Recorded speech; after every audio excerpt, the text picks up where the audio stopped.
Why yes, the title of this video does have 2 colons in it. What the fuck are you gonna do about it?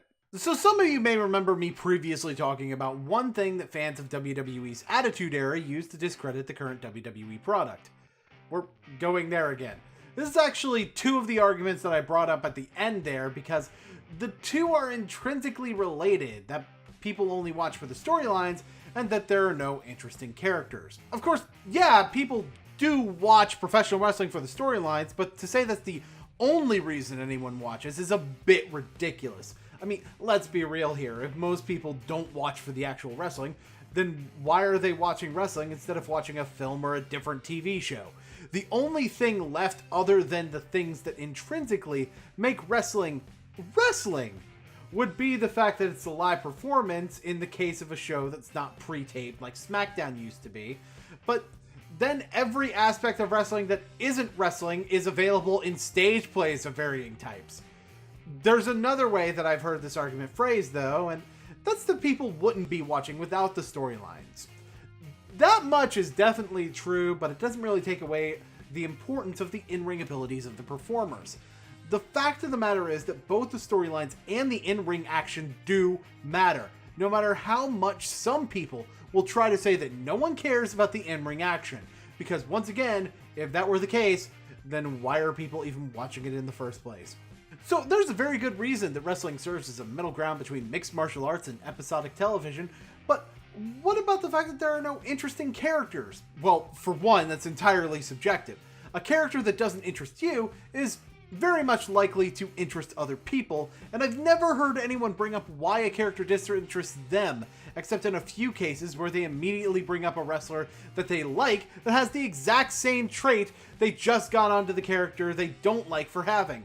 So the crux of this complaint in relation to the Attitude Era versus now would really be that the stars of today aren't as good as the stars of the Attitude Era due to a lack of personality. I do partially agree with this argument, and to bring up why there's a good reason to agree with this, I want to speak about Roman Reigns. Now personally, I don't really blame Roman for the fact that people don't like him. He has a pretty limited moveset, but then again, that doesn't stop people from wanting to see Brock Lesnar versus Goldberg even after WrestleMania 20's debacle, now has it? The moves that Roman does do though, he's very good at making look dynamic. A lot of people complain about his ability to sell moves, but while I don't think he does as well as someone like AJ Styles or Dolph Ziggler in that department, he does okay.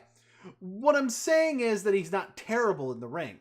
If you hate him for the flaws he has because those are more important to you, great, and if you love him for the strengths he has, then that's great too. But the problem with his character really stems back to the way his character used to be. See, despite being related to The Rock, Roman doesn't really operate on the microphone in a similar fashion to The Rock. Roman doesn't do well with longer, intricate promos, but rather when he speaks in brief, and that's not because he's bad on the mic, it's because his style is to simply say more with fewer words. I've seen him using facial expressions as part of what he's communicating to great effect, but the problem lies in the fact that when Roman is given time on the mic, the material that they give him is like something they would do with The Rock, but Roman isn't the quick-witted wordsmith. He's straightforward and far less verbose. And that brings me back to why I agree with the uninteresting character complaint. See, if Roman were able to do what actually works for him, instead of having writers feeding him witty lines that he can't get the delivery right on, then he'd be a much more interesting character, and that's the problem with a lot of people in WWE.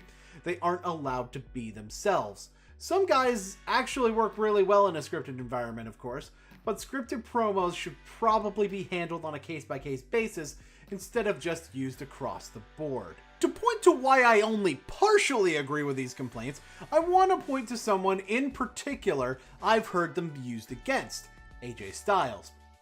AJ, for my money, isn't necessarily the most unique character in the world as it stands, but that doesn't mean he's not interesting. I mean, there was the James Ellsworth angle, but every other storyline he's been in has added some sort of evolution to his character. In his rivalry with Jericho, he was a no-nonsense babyface who wasn't afraid of a challenge from someone who took a similar road to his. Against Roman Reigns, he was a credible threat with a checkered past that threatened to overtake his morality once again. Against John Cena, he let that morality slide to ensure that he could be considered the best in the world, and on his way to the WWE Championship, he used the fact that he beat John Cena as proof that he was destined for greatness in WWE.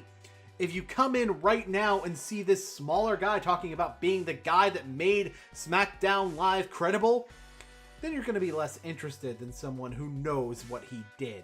Of course, let's be real here. I know the real reason that the detractors of current WWE say that the characters are boring, and it really has nothing to do with how interesting the character actually is. It has to do with the only real difference between the current era of wrestling and the Attitude Era, because most of these guys are willing to give credit to the Ruthless Aggression Era. The real reason they say WWE sucks? TVPG. Yes, that means I'm doing a part 3.